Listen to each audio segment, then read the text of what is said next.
So finally Daredevil born again का episode 9 आ चुका है, जिसके अंदर दो भाई दोनों तबाही एक साथ दिख चुके हैं। इसके अलावा किंगपिन ने भी दिखा दिया कि अगर उसके सामने मुसीबतें आएंगी तो वो कैसे उनको क्रश करेगा। तो इस एपिसोड की शुरुआत में हमें दिखाया जाता है कि किस तरीके से मैट ने किंगपिन को गोली लगने से बचाया और वो हॉस्पिटलाइज्ड हो गया। यहाँ पर हम हेदर और क्रिस्टीन को देखते हैं जो कि मैट के पास रहती है। हेदर जब मैट के पास पहुंचती है तो सबसे पहला नाम जो यहाँ पे मैट लेता है वो रहता है कैरन का, जिसको सुन के यहाँ पर तो हेदर की सुलग जाती है। और फिर हम देखते हैं कि क्रिस्टिन वहां पे बताती है कि ड्रग्स का असर होगा। यहाँ पर मैट बताता है कि इन सब के पीछे विल्सन फिस्क का हाथ है एंड उसी ने फॉगी को मरवाया था, जिस पर क्रिस्टिन कहती है कि ऐसा नहीं हो सकता क्योंकि उसका तो दूर दूर तक कोई कनेक्शन नहीं है। लेकिन फिर यहाँ पर जो अपना मैट रहता है वो पॉइंटर्स बताने लगता है, जिसको सुनने के बाद से क्रिस्टिन भी थोड़ा सा सोच में पड़ जाती है। हेदर यहाँ पे रियलाइज करती है कि उसकी कोई वैल्यू नहीं हो रही तो वो वहां से चली जाती है। इसके बाद हमें दिखाया जाता है किंगपिन जो कि ये ऑर्डर करता है कि जाके सारे विजिलेंटीज को खत्म कर दो रातों रात। लेकिन यहाँ पर शीला सजेस्ट करती है कि हम ऐसा नहीं कर सकते अनटिल एंड अनलेस कोई बहुत ही बड़ा थ्रेट शहर पे ना आए, जिसके वजह से हम कर्फ्यू लगा सके और कर्फ्यू लगाने के बाद ही हम ऐसा कर सकते हैं। और इसके इतना कहते ही विल्सन फिस्क अपनी चाल चल देता है। सबसे पहले तो वो बक को भेजता है मैट को मारने के लिए, वहीं वो पूरे शहर की लाइट को कटवा देता है और उसके बाद से दंगे फसाद करवाने के लिए अपने लोगों को भेज देता है। यहाँ पर इनके जो लोग रहते हैं वो मासूमों को मार रहे होते हैं और उन्हें मास्क पहना के बोलते हैं कि ये सब विजिलेंटी थे ताकि एक केओस क्रिएट हो सके। वहीं हॉस्पिटल में हम देखते हैं कि मैट ने पहले ही बक को आते आप लिया था, इसीलिए वो घर भाग लेता है जहां पर उसका इंतजार फ्रैंक कैसल कर रहा होता है। यहाँ पर इन दोनों के बीच में बातें चली रही होती है कि फिर मैट बताता है कि वो लोग आ चुके हैं, जिसके बाद यहाँ पे खतरनाक फाइट सीक्वेंस हमें देखने को मिलता है। डेयरडेविल तो अपना थोड़ा सा कंट्रोल भी कर रहा था, लेकिन मैट तो भाई फुल ऑन मैडनेस, वो इतनी बुरी तरीके से मार रहा था कि मैं यहाँ दिखा भी नहीं सकता वरना वो ग्रीन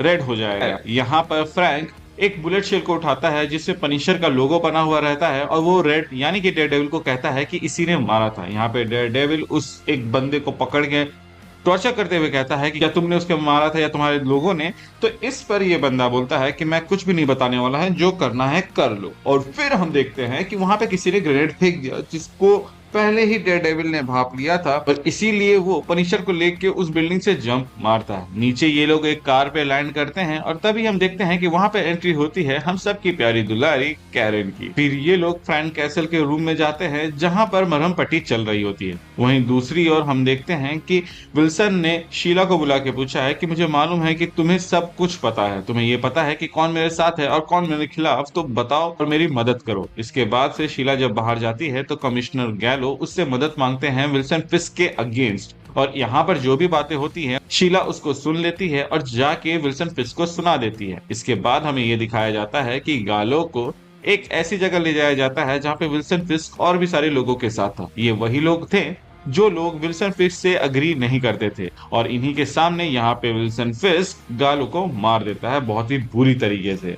वहीं दूसरी ओर हम देखते हैं कि फ्रैंक, डेयरडेविल और कैरन डिस्कस कर रहे होते हैं कि कैसे उसको रोकेंगे, जिस पर फ्रैंक तो कहता है कि अगर वो मेरे लिए आए तो मैं तो उनको मारूंगा। डेयरडेविल कहता है कि मुझे सबसे पहले ये पता करना होगा कि एक्चुअल में बात क्या है जिसकी वजह से फॉगी को मारा गया। इस पर कैरन कहती है तुम कहना क्या चाहते हो। तो यहाँ पर मैट कैरन को बताता है कि असल में जो फॉगी जिस केस के ऊपर काम कर रहा था वो कुछ ऐसा बड़ा सामने लाने वाला था जिससे विल्सन फिस्क या फिर वेनेसा को दिक्कत होने वाली थी और इसीलिए उन लोगों ने पॉइंटेस्टर को जेल से बाहर निकाल के मरवा दिया। जिस पर कैरन कहती है कि अगर ऐसा है तो चलो उन सारे सबूतों पे नजर डालते हैं। और फिर ये लोग उस जगह पे चल जाते हैं जहाँ पे सारे फाइल्स थे। फाइल्स देखने के दौरान यहाँ पे पता चलता है कि कैरन और फ्रैंक के बीच में कुछ तो टेंशन चल रही है जिसको मैट ने भी भाप लिया था। और उसके बाद से फिर वहां पे उस फाइल के जरिए ये पता चलता है कि असल में फॉगी जिस केस को लड़ रहा था उसमें उसके क्लाइंट पर चोरी का इल्जाम था, लेकिन जो ये कोर्ट थी वो उस पे जजमेंट नहीं दे सकती थी क्योंकि उस चोर ने जहां से चोरी किया था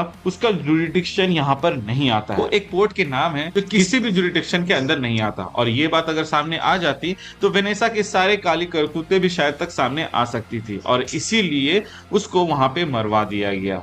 ये लोग जब इस चीज को क्रैक कर लेते हैं उस रेड बुक वाले पोर्ट पर चले जाते हैं, लेकिन उससे पहले ही हमें ये दिखाया जाता है कि जो अपना पनिशर रहता है उसके पास एक वॉकी टॉकी है। ये वही वॉकी टॉकी है जो उसने उठाया था डेयरडेविल के घर से।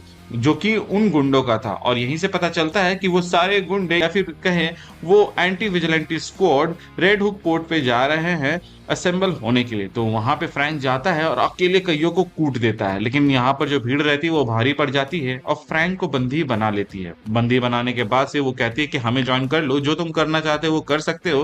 लेकिन फ्रैंक कहता है कि तुमको लगता है कि मैं ये सब खुशी से करता हूँ और मैं किस चीज से गुजरा हूं तुम्हें इसका कोई आइडिया नहीं। वो सबको जोकर कहता है और इसके बाद वहां पर एक एक करके सब उसको टॉर्चर करने लगते हैं। मैट और कैरन उस पोर्ट में पहुंच जाते हैं जहां पर कैरन कहती है कि अगर तुम वहां गए तो तुम्हें या तो अपना कोड ब्रेक करना पड़ेगा और मारना पड़ेगा या तो खुद मरना पड़ेगा, तो तुम वहां नहीं जा सकते। लेकिन डेयरडेविल यहाँ पे जिद कर रहा होता है। तभी कैरन बताती है कि यहाँ पर तुम उन लोगों के बारे में सोचो जो अभी सफर कर रहे हैं। डेयरडेविल उन चीखों को सुनता है जो इस अंधेरी रात में उस शहर से आ रही होती है और फिर वो वहां पे रुक जाता है। वहीं दूसरी ओर हम देखते हैं कि जो अपना किंगपिन यानी कि विल्सन फिस्क रहता है वो ये अनाउंसमेंट करता है कि विजिलेंटी ने इस शहर में सबका जीना दुश्वार कर दिया है और जो कल जो बिजली गई थी वो भी उन लोगों की वजह से गई थी। इसीलिए आज रात 8 बजे से कर्फ्यू लगेगा और जितने भी विजिलेंटी है उनको खत्म कर दिया जाएगा। इसके बाद हम देखते हैं कि विल्सन फिस्क हेदर को यहाँ पर डिप्यूटी बना देता है मेंटल हेल्थ का और फिर वो वेनेसा के साथ मस्त डिनर कर रहा होता है। फ्रैंक कैसल भी एक केज में बंद होता है जहां पे एंटी विजिलेंटी की स्क्वाड चक्कर लगा रही होती है। वहीं जो अपना मैट रहता है वो जेसी के बार में जाता है जहां पर वो कहता है कि विल्सन फिस्क हमसे हमारा शहर लेना चाहता है लेकिन हम उसको लेने नहीं देंगे। यहाँ पे वो एक बहुत ही मोटिवेशनल स्पीच देता है और इसी के साथ ये एपिसोड आज का खत्म होता है। इसको आप एज अ इंटरवल भी समझ सकते हैं क्योंकि इसके आगे के एपिसोड्स बहुत जल्द आने वाले हैं। वहीं एंड क्रेडिट में हमें ये देखने को मिलता है कि जो अपना फ्रैंक रहता है वो वहां पे एंटी विजिलेंटी स्क्वाड का एक मेंबर को पास बुला के उसका हाथ तोड़ देता है, हिंटिंग कि अब वो वहां से फ्री होने वाला है। और इसी के साथ ये एपिसोड फाइनली खत्म होता है।